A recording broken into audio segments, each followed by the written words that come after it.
Assalamu alaikum wa rahmatullah. Alhamdulillah, wassalatu wassalam ala rasulillah. Hayallah al-jami'. Content de vous revoir pour ce live improvisé. Subhanallah, c'est important de communiquer de temps en temps, même je dirais fréquemment, de ne pas attendre les halaqat, les durus pour réagir sur l'actualité. Malheureusement, on est tous pris par le quotidien, par nos engagements familiaux et professionnels, et on n'a pas souvent, subhanallah, l'opportunité, l'occasion de communiquer sur des enjeux importants. Et il y a eu la fin du Ramadan, Salat al-Eid, le lendemain, subhanallah, il y a eu Khutbat al-Jumu'ah.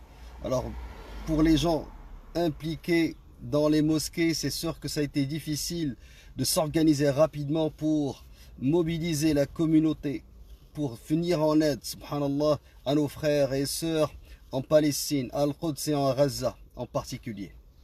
Mais j'aimerais, dans ce court live, revenir sur la fin de semaine, sur les deux manifestations, celle du samedi et celle de dimanche. Parce que dites-vous que des fois, le plus important n'est pas l'action elle-même, mais les retombées, la récupération, l'instrumentalisation. Et si on ne parle pas, on ne développe pas une réflexion sur les actions s'oublient rapidement ou bien sont instrumentalisées, subhanallah. Alors rapidement, samedi, il y a eu deux manifestations en faveur de la Palestine, condamnant les crimes de guerre et les crimes contre l'humanité de l'entité sioniste. Et dimanche, il y a eu une contre-manifestation, si j'ose dire. C'est-à-dire que l'entité, les sionistes ici présents à Montréal, ont voulu, d'une certaine manière, eux aussi organiser une manifestation d'appui à l'État sioniste. Je ne prononce pas Israël parce que je ne la reconnais pas, donc je dis l'entité sioniste. Maintenant, si on compare rapidement les deux manifestations au niveau du nombre, celle de samedi, il y avait à peu près 20 000 personnes, minimum. Les médias ont parlé de milliers. Certains ont avancé le chiffre de 2000, 3000 manifestants. Mais les gens qui étaient sur le terrain peuvent vous affirmer et peuvent attester qu'il y avait des milliers. Versus dimanche, ils étaient plus ou moins 200-300 personnes qui militaient en faveur du bombardement des innocents, qui militaient en faveur du bombardement des enfants, des femmes et des civils. Une vraie honte, subhanallah. Alors, ça c'est au niveau du nombre. Maintenant, parlons au niveau de la composition des deux foules. La première, celle de samedi, était multiculturelle. Il n'y avait pas que la communauté musulmane. Il y avait des Québécois de souche, des francophones, des allophones, des anglophones. Il y avait de tout. Subhanallah. Versus la manif de dimanche qui était en faveur de l'État agresseur, de la force d'occupation. Il n'y avait que des sionistes, pas plus. Aucune sympathie de la part de la population locale. Et là, ça me pousse, subhanallah, à développer mon deuxième point. Durant les dernières années, ici au Québec, pas seulement à Montréal, le lobby sioniste a dépensé énormément d'argent. Ils ont voulu, par tous les moyens, radicaliser la société ici. Parce que leur objectif était de préparer le terrain pour que la société d'accueil ici au Québec ne sympathise plus avec cette cause, la cause palestinienne. Mais subhanallah, ce qui s'est passé, il y a eu samedi dernier et dimanche dernier un échec flagrant.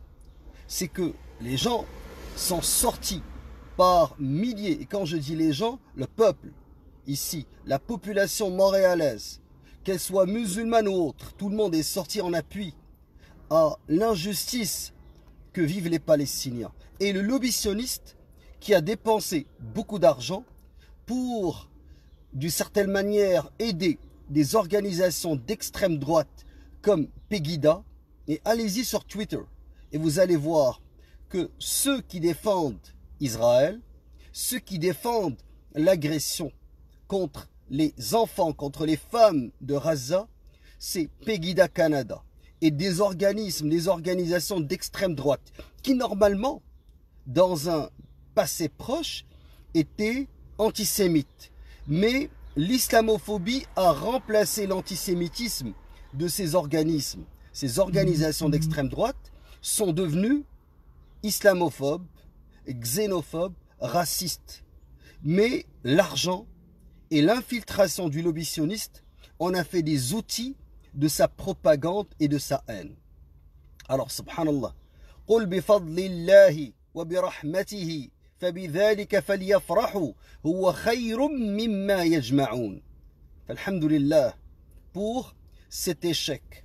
Avec tout l'argent qu'ils ont pu dépenser, ils ont échoué lamentablement. Maintenant, au niveau des retombées, c'est sûr que le lobby sioniste est très influent auprès de la classe politique, auprès des masses médias. Et on n'a pas eu, je dirais, vraiment de réaction positive des partis politiques au niveau fédéral. Il y a eu le chef du NPD qui a demandé au Premier ministre Trudeau de cesser la vente des armes à Israël. Pas plus. Silence des autres partis qui n'ont réagi qu'à propos des propos dits antisémites. Et là, pour Montréal, ceux qui disent qu'il y a eu des propos antisémites présents sur le terrain, en contact avec la jeunesse montréalaise, je peux vous dire qu'il y a eu des provocations de la part des pro-Israël. Ils ont insulté le prophète alayhi salatu wassalam. Ils ont tout fait pour provoquer les jeunes. Se sont rués sur un jeune de 14 ans, un jeune de 16 ans pour les battre. Et la police est intervenue pour éviter ce carnage. Ils ont lancé des pierres, insulté pour essayer de provoquer les jeunes. Mais les jeunes se sont contrôlés et ne sont pas tombés dans le piège. Parce qu'ils n'ont pas à exercer la force, étant donné le nombre impressionnant de cette foule. Et ceux qui nous suivent depuis des années savent que dans toutes les manifestations que la communauté musulmane a organisées, et là je parle en particulier du collectif canadien anti-islamophobie, en 2013 contre la charte de Marois, en 2019 contre le projet 21 de Legault, il n'y a eu jamais de débordement. C'est sûr que cette fois-ci, on n'était pas aux commandes, on n'a pas organisé, mais je peux vous affirmer que les jeunes qui étaient présents sur le terrain ne se sont pas laissés entraîner et ont fait preuve de maturité pour ne pas tomber dans le piège que le lobby sioniste a voulu leur tendre en les provoquant, en insultant les musulmans et en essayant de les provoquer par des invectives, par des paroles blessantes. Maintenant, l'instrumentalisation, les retombées.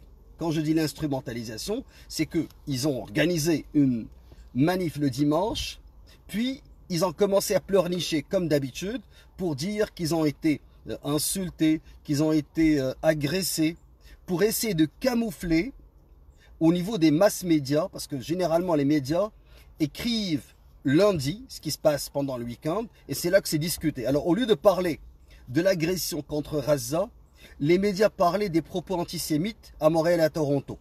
Alors ça a été leur seule victoire au niveau de la propagande. Et cette victoire, qui est une victoire de lâche, a été faite grâce au pouvoir de l'argent et grâce aux pressions exercées sur la classe politique.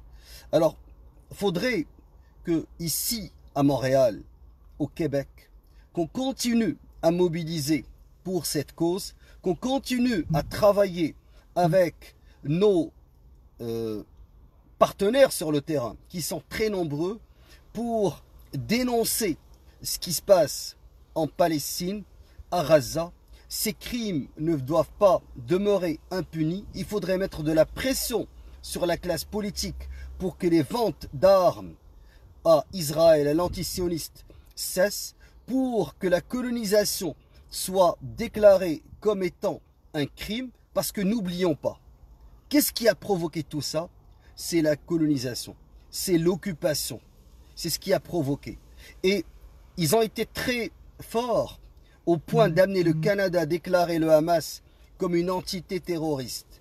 Et tous les groupes qui s'opposent à l'occupation de la Palestine sont déclarés comme étant extrémistes. Alors que les groupes de colons, alors que l'armée de Tsahal qui utilise des armes interdites, qui ont utilisé le phosphore blanc pour brûler les civils, qui continuent à bombarder des tours abritant des journalistes, jusqu'à présent, ils ont pu échapper à toute condamnation ici et ailleurs. Donc, la partie n'est pas terminée. Et, alhamdoulilah, ce que j'ai vu ce samedi à propos de la jeunesse montréalaise m'a rendu fier. Et je vous dirais que la plupart de ces jeunes-là ne fréquentent pas les mosquées. Ce ne sont pas des jeunes qui sont présents dans les halaqat, dans les durus, mais c'est des jeunes, subhanallah, dont la disposition naturelle, al-fitra, les a poussés à sortir pour secourir leurs frères en Palestine. Et il faut les encadrer, il faut leur enseigner at-tawhid, parce que c'est ça la priorité. Il faut leur donner cette fierté d'appartenir à la Ummah et ce désir de ne pas accepter l'injustice. Wassalamu alaikum wa rahmatullah. On reste en contact, Inch'Allah, pour d'autres lives.